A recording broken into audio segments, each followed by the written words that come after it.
Trebuie să schimb puțin. Hi everyone, joining us. Just a second. Work on the setting a bit more. Okay. Yeah. Because I have my daughter's toys around. Thank God that no one can see what's happening here on the floor because I have many books and stuff. And yeah, it's the fun of being a working mom. We are going to start in just a few seconds with my amazing Romanian guest, which, by the way, Veronica, should I use? Sorry? Sorry, I think the internet connection is a little bit slow on my side. Oh, no worries. It should be just fine. Can you hear me and see me properly? A little bit slow. Okay. I can hear you properly. However, the image is slightly delayed by a second or a fraction of a second. Okay. Hopefully it gets better. Yeah, I can see that I'm talking in a rerun, but still we are live, even if it's. And I hope this is not a problem for you, Veronica, is it? No, it's actually better. I'm just closing different things from my side, making sure we are good. No worries. And until you do that, I'm going to also start our IG live session. Okay.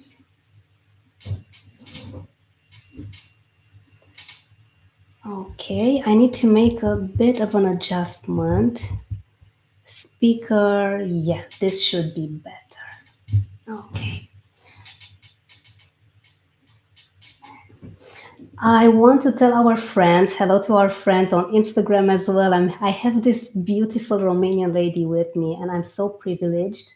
Every time I have a Romanian that has a business that's outside of Romania, it inspires me so much. And it literally tells me that you can do anything that you set your mind to. And we should actually we should I need to acknowledge the fact that your name is Veronica. It's not Veronica. It's funny, depending on the nationality of the person I'm speaking with, my name always changes. Do you mind if I call you Veronica, or which side would you prefer? However you want, whatever feels comfortable to you.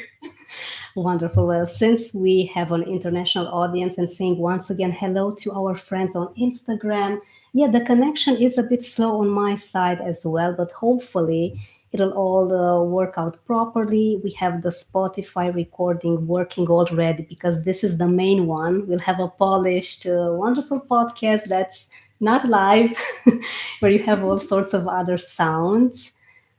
Okay, and hopefully we can start, if that's okay with you, Veronica, in just a few seconds. Always. Okay.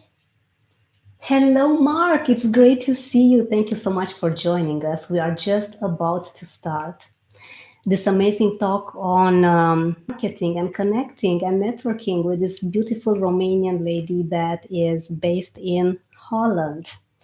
And if that's okay with you, Veronica, we are going to start the actual recording in 3, 2, 1. Hello, everyone, and welcome to episode number 47.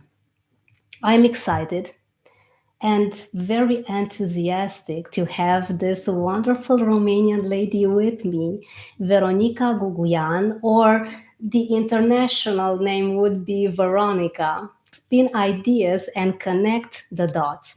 A bit about Veronica, since her background is very interesting and she has so much to offer us today about marketing and so much more. And I advise you that you have a pen and paper because this is going to be very educational, both as very fun. Veronica is a strategic marketer with over 17 years of experience that loves creating. Her superpower is connecting the dots. She created Spin Ideas, a strategic marketing agency to help startups, scale ups, and SMEs to convert their stories into marketing strategies. She caters to a broad range of clients from tech, coaching, housing, events, and chemical industry.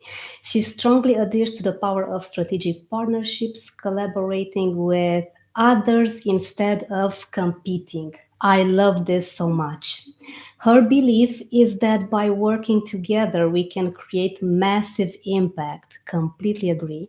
And authenticity is the best way to communicate and reach your audience. She is passionate about sharing her knowledge via talks and workshops as well as with her clients. Welcome, Veronica. What a privilege to have you here with us today. Thank you, Roxana, for having me here, and congratulations on the 47th episode. That's quite an achievement. Thank you so much. I love it. It's fantastic when you get the community to meet wonderful business people as you are, to not only listen, but to also implement the knowledge that you are about to share with us today. So, my first question for you is, how did you start your amazing journey, and how is life in the Netherlands for you? Ooh, two very heavy questions. My life is beautiful. I do enjoy my life and I do like it. Um, how did I start? My question is, start what? Which one? Because there are several things. And Spin how I start ideas. the Spin Ideas. Spin Ideas was launched in January 2017, and actually it was launched unofficially, slightly a little bit earlier than that, slightly earlier than that. And I used to work, so maybe actually I need to take several steps back to be able to tell the Spin Ideas story, because as you said, I'm Romanian. I'm coming from Prashov. That's a lovely city I do enjoy a lot. Um, and I used to have my own business there. I used to have an e-commerce platform and also a concept store selling designer French clothes in Romania.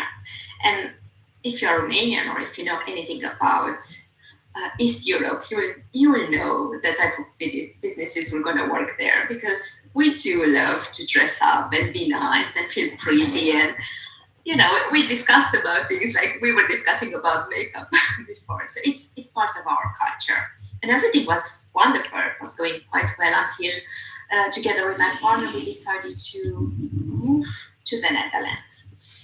And my initial thought was, okay, no worries. I'm gonna just go there and spend a couple of months to understand the environment, to understand the culture, to understand the audience, and I'm gonna just grab my business from Romania and move it to the Netherlands, right?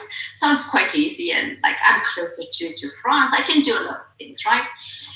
And that was the idea I came to when I moved to the Netherlands. But quite quickly I realized that was not going to happen.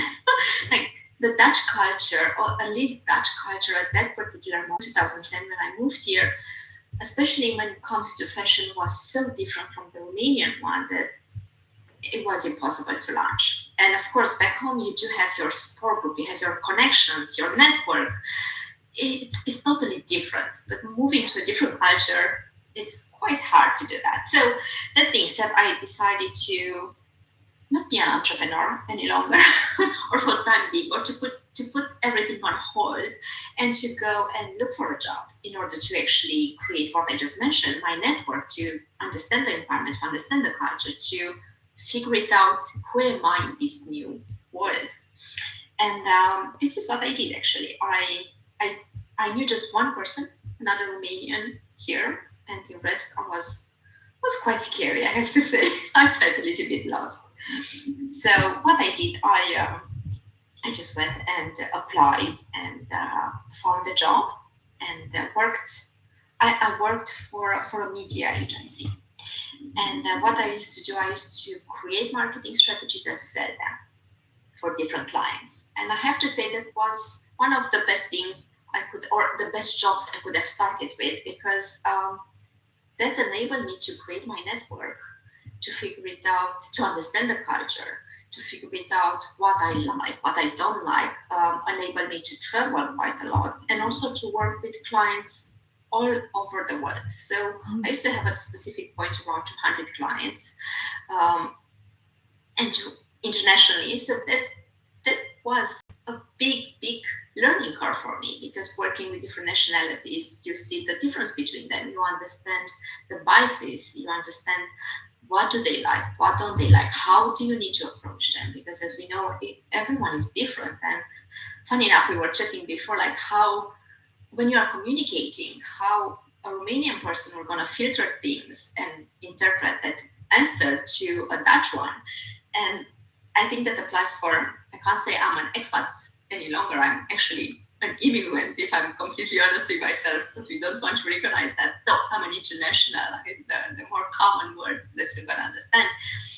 It's very hard to say I'm Romanian or I'm Dutch or I'm whatever, because all of those small things impact your understanding of the world and your the way you're communicating, the way you're perceiving things, your biases and everything. So I got the job to come back to your question. And I was there for almost 6 years when it was time for me to stop. And one of the main reasons I stopped was the fact that if you woke me up in the middle of the night, I would have been able to do my job. And for me, that's actually a very bad thing, because that means there's no challenge. That means I'm not going to deliver the best I can, because I'm going to act as a robot. And I realized afterwards, actually, that I had a small burnout as well. That was a little bit too much. So what I did, I actually quit. And I took 1 month in which I didn't do anything. And it was so strange. It was so uncomfortable and out of my comfort zone, because you say like not doing anything should be easy, right? For me, it wasn't that easy. However, in that month, I actually told myself not to do anything. You really need to rest. And after that, I said, but now, and this is actually how Spin Idea was created. Because what I knew from my background, from my time in Romania, was one thing was for sure: I want to work for myself again. So that was non-negotiable. It was one thing that I really knew. The second thing, and that was also based on my experience back home, but also because of my work at that media company, was the fact that I'm really good at marketing and I love marketing. And the third thing was that I want to work with startups. That thing kind of changed a little bit afterwards, but those were the three ingredients that I had. And then the question was, what can I do with these things? So what I did, as any marketeer, I started doing a very unofficial market research and also a little bit of focus group. So I started attending. I already knew and had network in this between entrepreneurs. So I just got curious. I went to as many events and as I could, and I spoke with as many people as I could. Asked them, what do you do when it comes to marketing? How do you approach marketing? What are your needs? What do you find easy? What do you find hard? Just, and sometimes not even asking questions, just telling them, so what's your business about? And just listening to them was very interesting to get the answers. And also combined with my prior experience working for the media company, one thing became extraordinarily clear to me. Everyone was doing marketing activities, but no one had a proper strategy behind it. No one was working towards a specific goal. No one actually properly understood what they need to do, who they are, what they are doing. They were changing things overnight. And don't get me wrong, sometimes you have to do that. But you do need that baseline. You do need to have the basics in place in order to build up on. Now, like think about construction or a Lego game or anything. You do need that structure, right? And what was clear to me was that the majority didn't have that structure. So this is actually how Spin Ideas got started. The focus was from the beginning on the strategy. is on the strategy. Of course, we launched in 2017, so that 5 years later, a lot of things changed, and I created my own methodology, the spin methodology. I have a team now, so I'm not alone. Um, we are more clear on what we want, but the core is the same, the strategy. And that's the long story of how Spin Idea was born. What a story. Thank you for telling us this amazing path. I know that it was not the easiest thing to move from Romania to a completely new culture. I also moved to Belgium. It was very hard for me. I lost so much weight. I was missing home. I was never gone for so long. And I wanted to ask you before we're going into this marketing area that I know that you love so much. How did you deal with fear back then? Oh, that's a good question. You you kind of power through it. A friend of mine told me, and I strongly believe in that actually. If you're not afraid of something a little bit, not to be terrified, so there are several levels of fear here, let's just be clear. But if you're not fearing something, it doesn't really worth doing it. Because that means is, do you remember what I said when you wake me up at 2 o'clock and I'm like a robot, I can do it instantly? It's the same thing. This fear, the little bit of fear, I do see it as stimulating and will make me work harder to research, figure out different solution, will put my mind in gear, if you want to say it like that, will make me be creative, will make me see different ways or different opportunities. And this is actually what I really love doing. Let's look at a situation, a project, event, whatever you want, and let's see how can we find a different way of doing it? How can we provide a different perspective to this? And I see here, there's again several levels, but you just need to say, okay, I acknowledge fear is here. Um, what do I do with it? So we have two choices. You use it and you use it in your advantage, or you let it paralyze you. Love it. I love this. And you were faced with a situation that you could not really go back. You didn't want to go back. You didn't want to feel like you quit. You always can go back. You always have that choice. Is do you want it or not? And for me, it was no, I don't want to. So I already made a decision.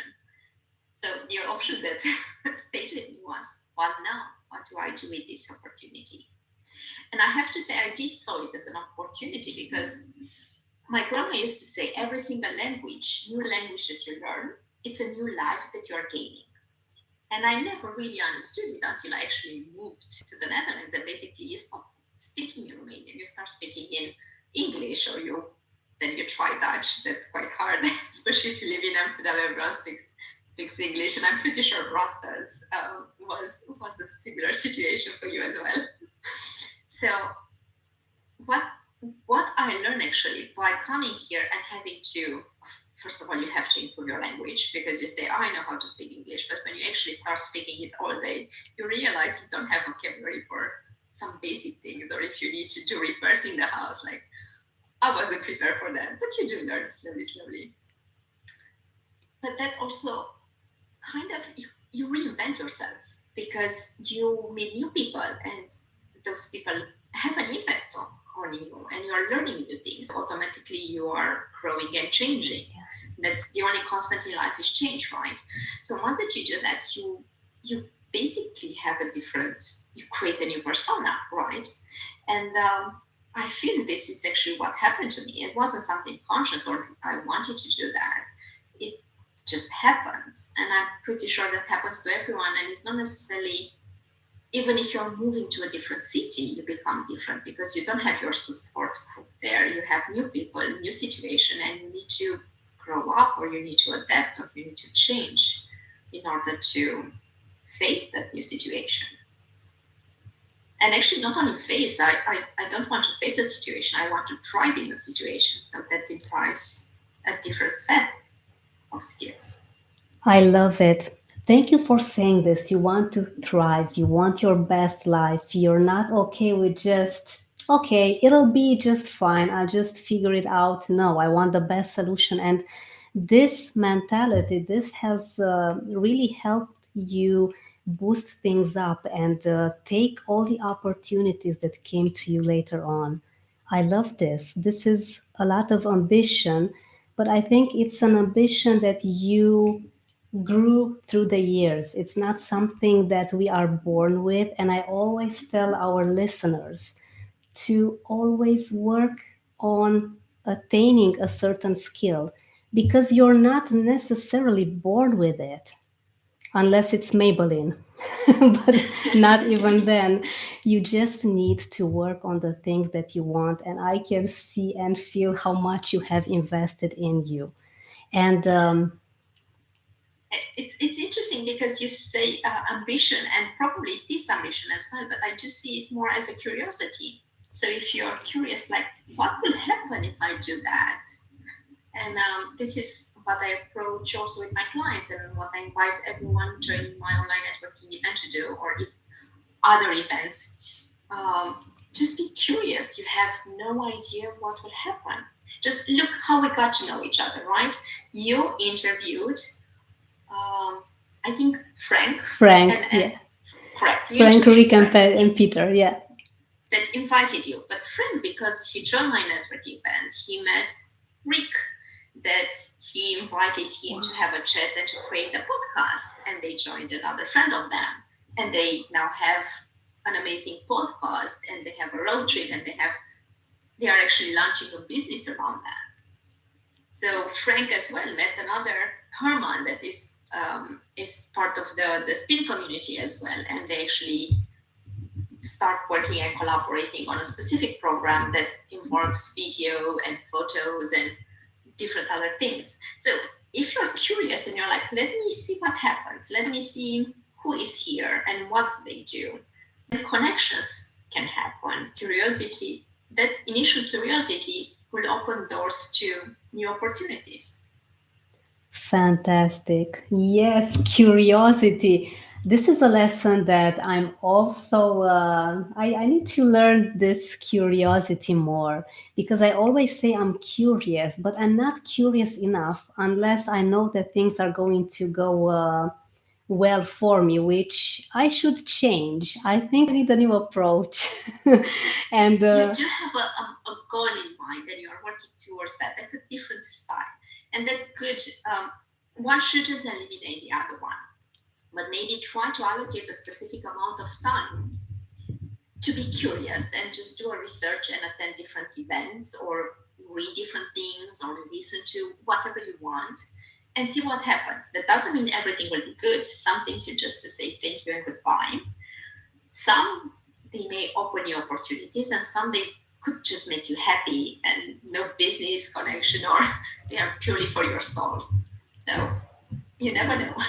you are so right. Thank you for mentioning this. This is a great lesson for me, and I wrote it down. I love this analysis that you made between, yeah, keep the goal in mind, but also take time to do something new because what gets us to change at the end of the day is the new experience. And yeah, things may not go as we plan, things may go even better. Let me tell you something. I feel things never go as we plan them.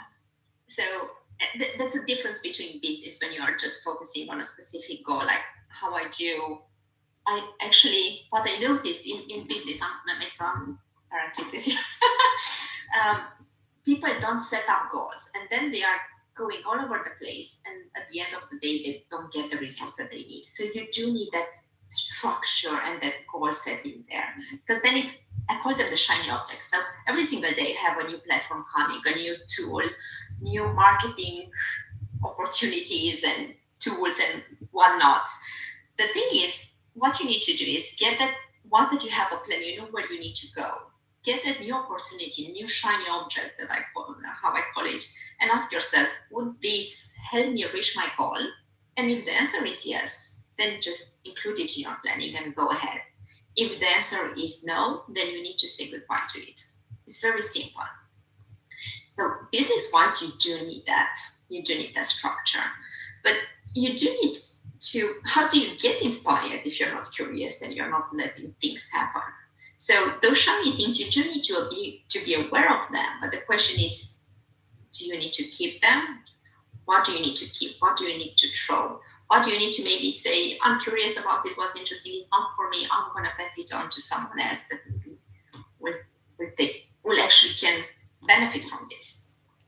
Thank you for saying this. Love it. Yes, structure is so important. And by the way, Veronica, can you please tell us which would you think are the best things for a startup to keep in mind when wanting to be more visible, when wanting to have more clients? Since I know this is your preferred field, and I know that our I'm smiling. listeners, I know that everyone wants to hear this from you. um, I love this question. Actually, this is how I structure my methodology based on this. What do you need in order to succeed? And it's very, very simple actually. So let me share the SPIN methodology because that will answer your question basically. So the SPIN methodology has four simple steps, and the first one, it's actually all about you. And I do what do I mean about that? Is the moment when you need to sit down and clarify who are you as a company, how do you want to be perceived, what do you stand for, what is your motivation, what is your mission, what is your why are you in the business that you are or about to start, and that will actually dictate everything. That will dictate the way you're communicating, the way you're presenting, what do you feel comfortable with. Like, for example, you're very comfortable with videos, podcasts, you're trying this that fit your personality. But I know so many people that are just scared of that. They are amazing writers, but if you put them in a camera, it's like completely different person. So you need to figure it out what works for you, because that will be translated in the marketing tools that you're going to use later. You can see it a little bit like personal development, right? In order for you to grow, you need to start with you. You need to start with, what do I need? Or what makes me happy? What tools do I need to implement? Or what skills do I need to develop to be better? It's more or less the same thing. So the first thing that you need in your business is actually be very clear on who you are and what are your values, what motivates you. And I would advise to go a step further, like what we did with the new website that we launched. We actually stated our values on our website. We made it very clear what we stand for, and that will make it easier for the clients to say, yes, I do agree with that. I want to work with you, or no, I don't want to work with you. And that will be easier for me not to waste time with people that I honestly don't connect, because nothing good will come out of that. So that's one step. Step two, it's actually about the audience. Like, don't go to the audience until you don't know what you want. So, and especially when it comes to values, because what you want for a business to thrive is that connection between you and your customer, and that usually happens at the value and beliefs level. That's the easiest way and the best way to do it in order to create a relationship, to create a foundation that you can build upon.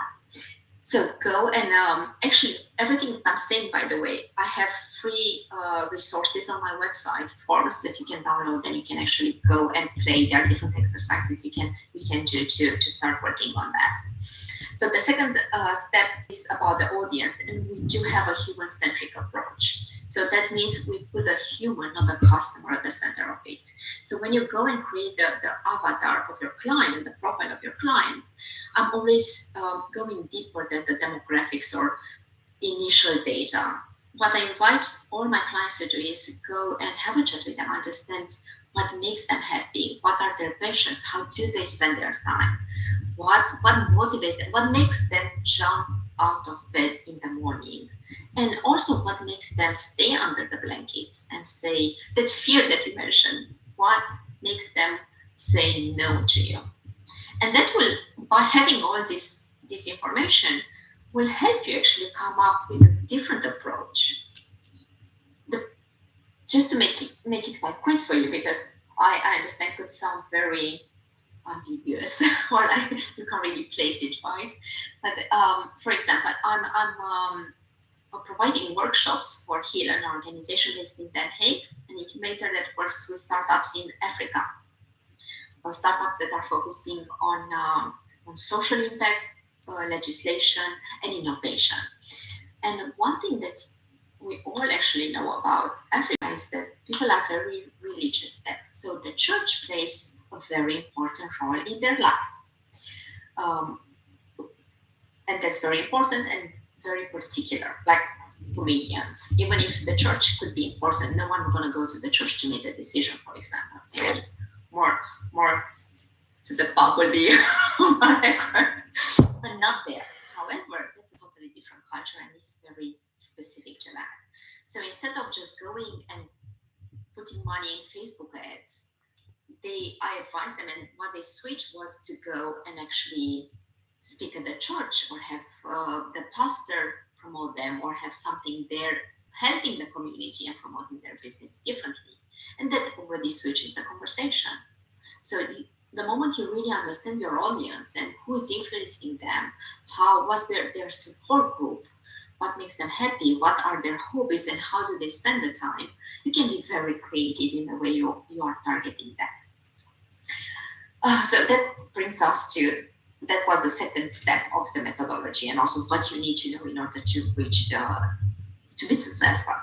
The third one is a little bit different from everyone else. As probably you're gonna will not be a surprise, but the third step in my methodology is to set up a goal.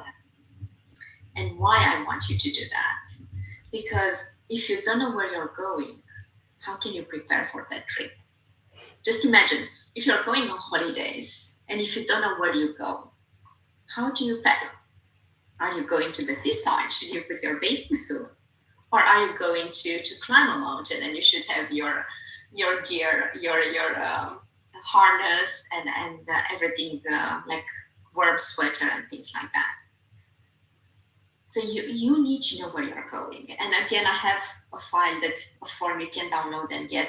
We do follow the SMART methodology. So you need to be specific. You need to know who's doing that.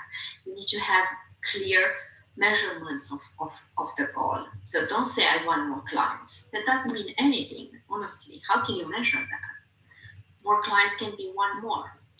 Does that actually help your business? And the moment you know how, let's say everybody are going to say I want more clients, and that's everyone. In order to have a good business, you do need more clients. So that means you want more clients, and you need to put a number that is realistic. If you say I want 100 clients, but you're not able to serve more than one per month, you'll never be able to do that until the end of the year, right? And the opposite will going to happen in your business. So you need to be very clear who, and to do the reverse engineering. The moment you know how many you want and it's a realistic number, you will know what you need to put in place in order to achieve that. So let's say you want 10 more clients per month, for example, and you know in order to get one client you need to have 10 discussions. And you have 10 discussions if you write 10 social media posts, one article, and you have 10 conversations. And you start placing those in your calendar, and you start doing that. And the first step is actually connecting all these dots. And I do like to imagine you have here above you have the goal, then here you have the triangle. The upper corner, the upper one is the goals, and the base you and your clients, and then you are just connecting the dots because everyone has access to the same marketing tactics, right? You're not reinventing the wheel. It's a matter of picking the ones that are good for you, that you're feeling comfortable implementing and represent your company, and in the same time they speak to your audience. Go and be present where your audience is, and then you start playing and you start implementing. And marketing is a marathon, so it's a long-term game. You're going to have sprints on the way, where sprints can be a conference, an event, or can be a paid campaign, for example. But you need that base that I was mentioning before. You do need the structure to be in place in order to build up. Wow, this is This amazing masterclass on marketing that you are teaching us today. I love this. And this example of the African culture that is so into church and religious and very spiritual. This makes so much sense. And now my mind is also running in a different direction. This is fantastic. And would you say, Veronica, is there a difference between marketing and branding? What do you think? Uh, it branding is a part of the marketing, and depends on branding can be also the only the visuals, for example, of your brand, and how do you want to look visually. Marketing encompasses that and is much more. So, and when it comes to the marketing strategy, that actually has everything inside. I'm noticing when I'm speaking with people, they don't understand what marketing, digital marketing or marketing strategy is. For them, usually is social media. And again, social media it is part of the marketing, but it's a small part. And usually, the majority of the companies are using it as a distribution channel, and it's very dangerous. Actually, you should use it as a distribution channel, but not as your main platform because you have no control over it. It's an external party that can anytime close you. How many cases I heard of? Um, they close my Facebook or Instagram accounts because of you didn't do anything, it was purely an error, and you just fight fight with them to get it back.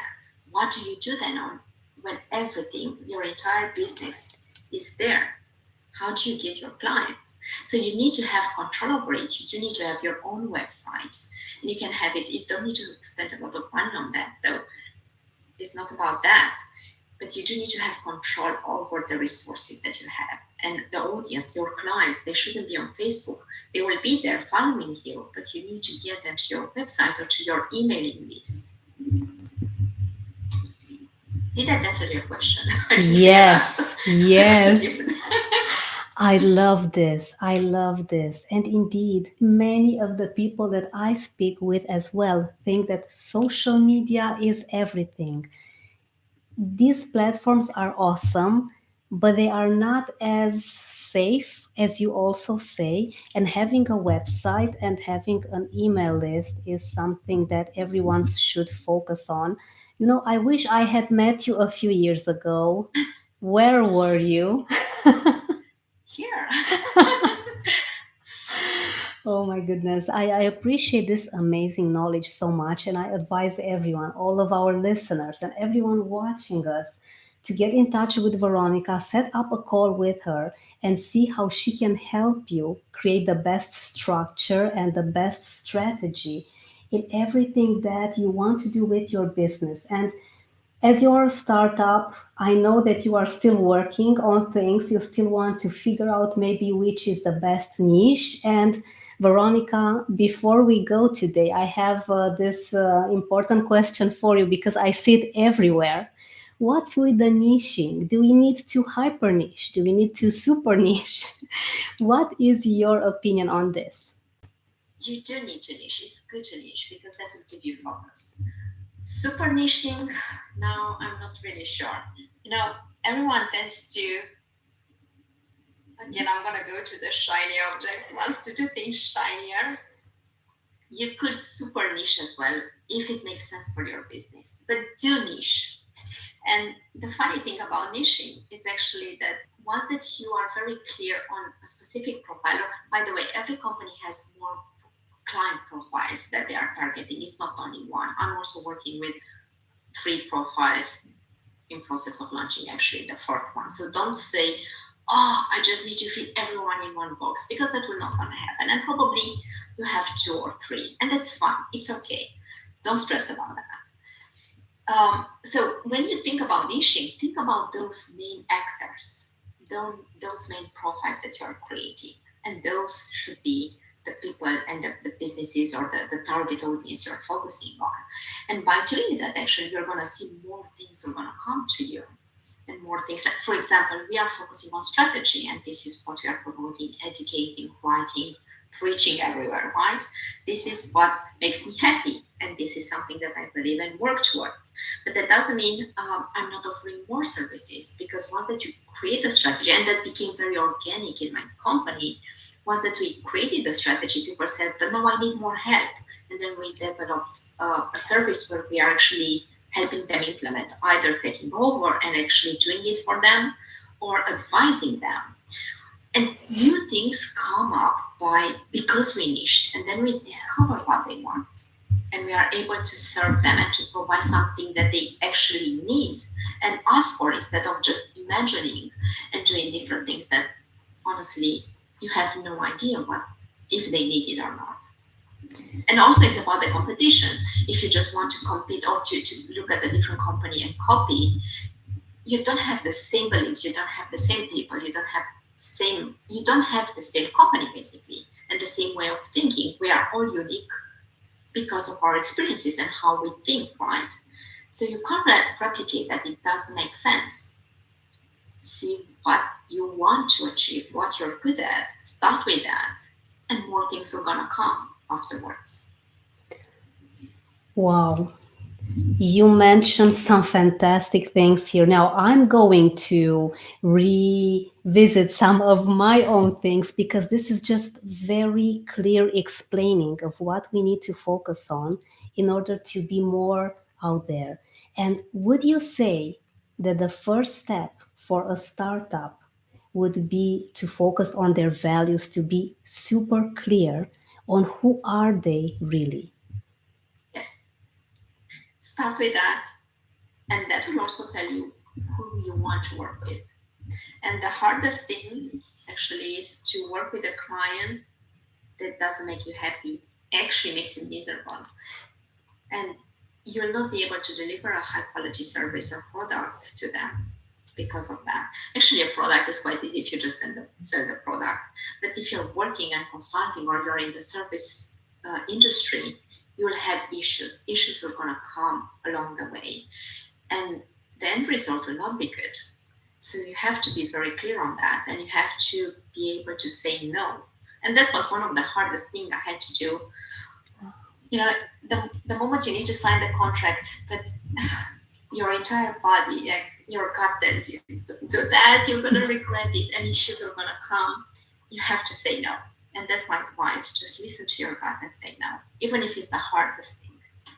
Because something else will come. But the moment you say from desperation or whatever reason yes to that, you'll end up losing in the end.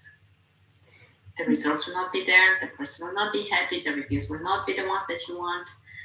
So, and you'll be miserable. So what's the point? You are so right. I always say, Veronica, that even the smallest compromise, the slightest compromise that one could ever make, they may say, oh, it's just this tiny bit. I mean, it's not going to count. But then it's this thing of how you do one thing, you do them all. And it grows on you. Then you have to do another one, then another one. And then you end up a few months ahead, as you say, and you are not enjoying what's happening in your business. And this is the painful part because it's different from being in a job where, let's say, that it's so much more easier to detach yourself, to observe it from distance. But when it's your business, it's like your baby, and you feel in this you feel that you have come to feel like in a prison, and this is to be I'm avoided. trying to actually not to use my business as my baby. I used to say that, and I can't remember now who actually told me not to do. So I like to see it as an extension of my personality, that's for sure, and my beliefs. But if I see it as my baby, it will be harder to detach at a specific point. And let's be honest, we need to be able to detach from our business in order to get a different perspective or just to rest our brains. Um, so I'm reluctant saying it's my baby, even if actually it is. But when you say that, it's also harder to delegate or to let people in. And the past 2 years, my team grew, so I was in process of launching the new website and also moving from that one man show, one person show to a team. And How do I create the procedures? How do I create the processes? How do I translate what is in my head to a team? Do we all have the same values? What direction do they want to develop? How do I integrate that? And it took me 2 years. It's still a work in progress, but I do feel we are there. We are getting there. And what I learned from this, and I do have mentors and coaches helping me out, is the fact that align at the beliefs and value level. Once that you have that, it's way easier to create. And you have something in common. You have something to work towards and to um, go back to. I am very grateful that you said this because now I see exactly what you mean. And I have heard this before. Don't compare your business with anything else because then it's very difficult to let it go. Thank you for saying this. And as you said at the beginning, you had a hard time taking that 1 month off, right? Yes, I did. Now I realize that it's hard for me, Veronica, to take off more than a day. Even that day, I kind of want to check an email, I kind of want to do something. And this limiting belief that I have been carrying until now, thanks to you, that I'm taking this out of my system, seeing it as a baby. Obviously, we need to take care of the baby every single day. And we I'll need take a break to from being a mom, right? You are a exact mom, you know yeah, that. exactly. And I think it's so important to build a lifestyle at the end of the day, not a business, and have a healthy relationship with your business. And I want to tell everyone that I loved our conversation before we actually started the podcast, when you said that you have your boundaries, you're not working after 5 p.m., which is amazing. And I love that. You know who you are, you want a business, but you also want a lifestyle. I actually see entrepreneurship as a lifestyle. So just to clarify for everyone, I don't work after 5 for a couple of hours, but I will pick up my laptops afterwards around 8 if I have to. So because otherwise you can't really finish the entire work. But I am quite strict at finishing at 5 and taking. I'm walking my dog and I'm actually taking a break for me as well because each of us are different. For example, my partner is really good at working in the night. I'm not. So you need to figure it out. What's that one? When do I actually need to stop? Because what I'm creating at that point is not good. I will have to redo it. I will not be happy. The results are just mediocre compared to what I want to deliver.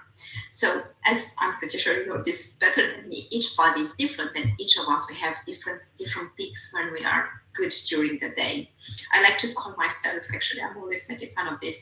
I'm a day person, so I can't say I'm necessarily a morning or an evening or a night one or things like that. But I do need the sun. I do need this to be specific hours to be productive.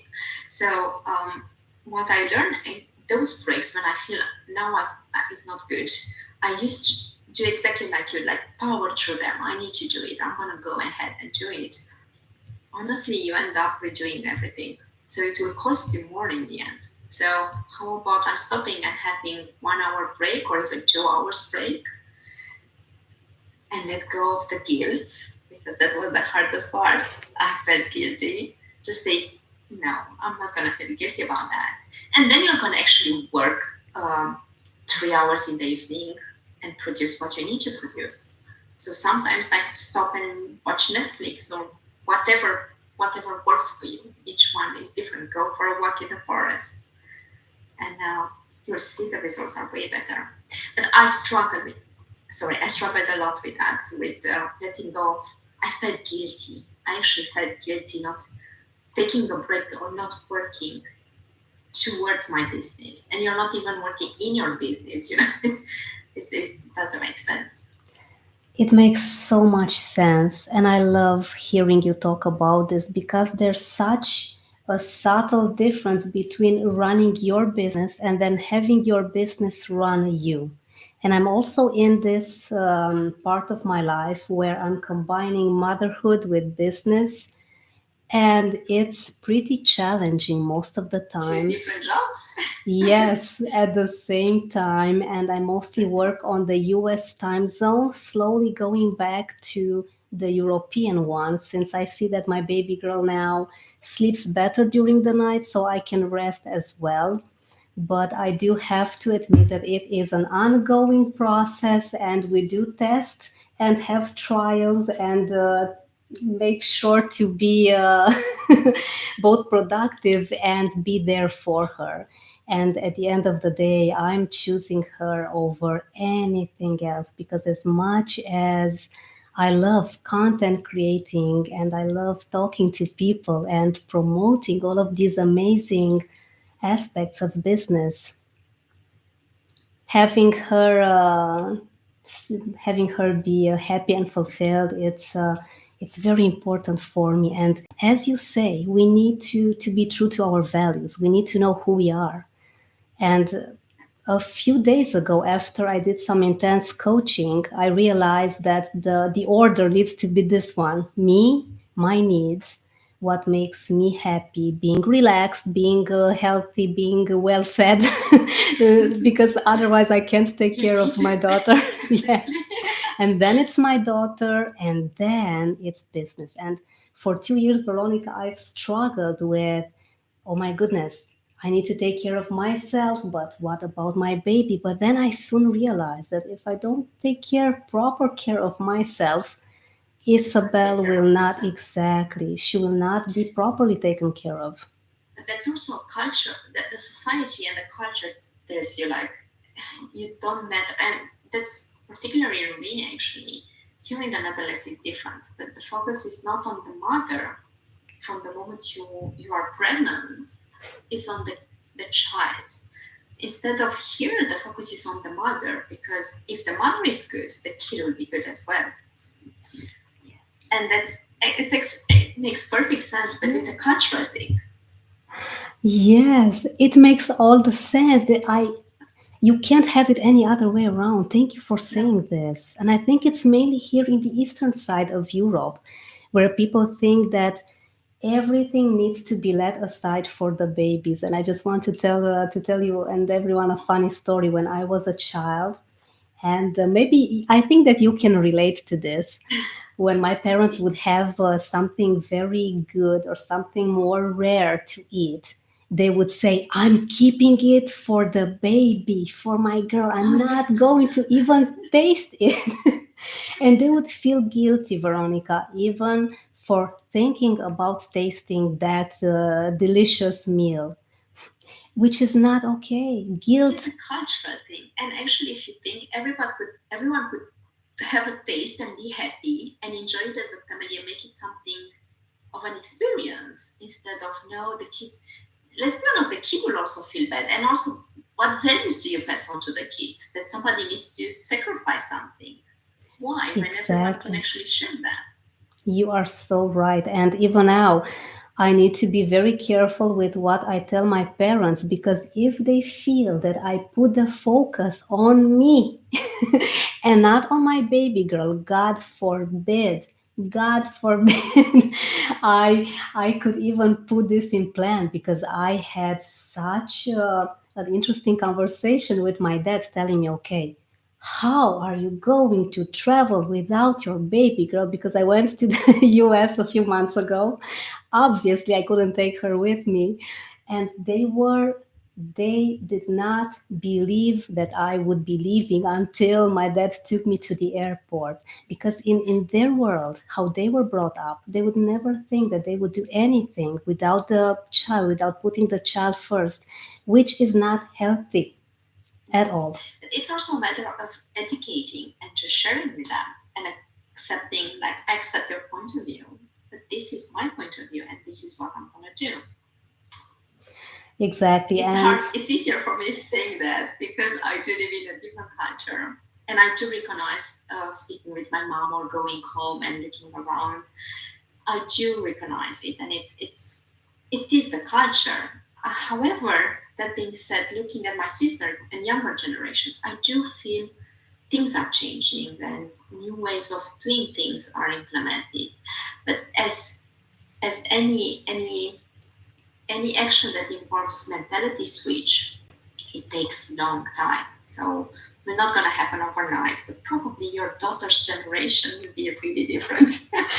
Oh, yes, I am teaching her to do whatever she feels like doing without having any regrets, with just being, mostly being and not doing too much, because it seems that this overachieving culture that we are seeing now, mostly everywhere, it's about doing, doing, doing, but we sometimes need to just be and enjoy the fruits of our great labors, because we sometimes do forget that we have achieved and accomplished so much.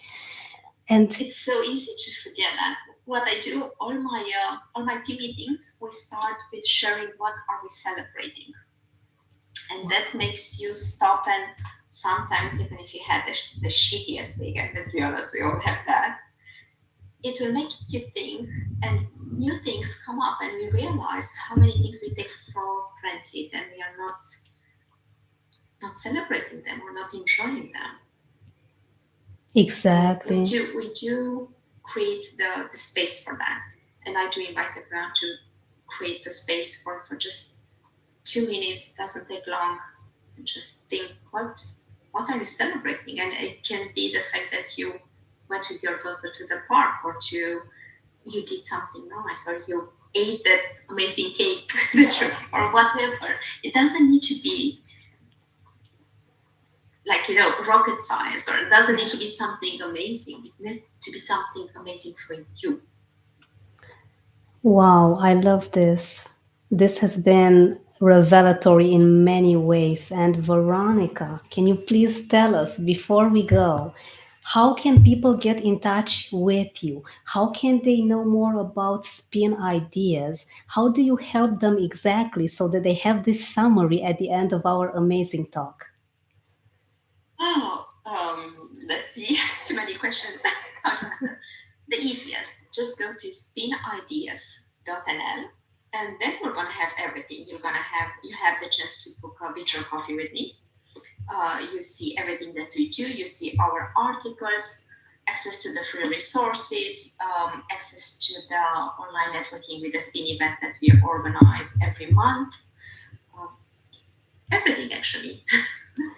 And again, my email address is my name, Veronica with a C, at spinideas.nl. Just reach out to me or on LinkedIn, and let's get to know each other. Fantastic. Thank you so much for being with us, Veronica. Thank you for sharing your wisdom on business and marketing and life at the end of the day, because I love how healthy your relationship with your life, with your lifestyle is. And I have to Thank you for say, having me here. it's my pleasure. And I have to say that your resources on the website are fantastic. I have Thank you. downloaded them all, and I'm very grateful to be in touch with your amazing work.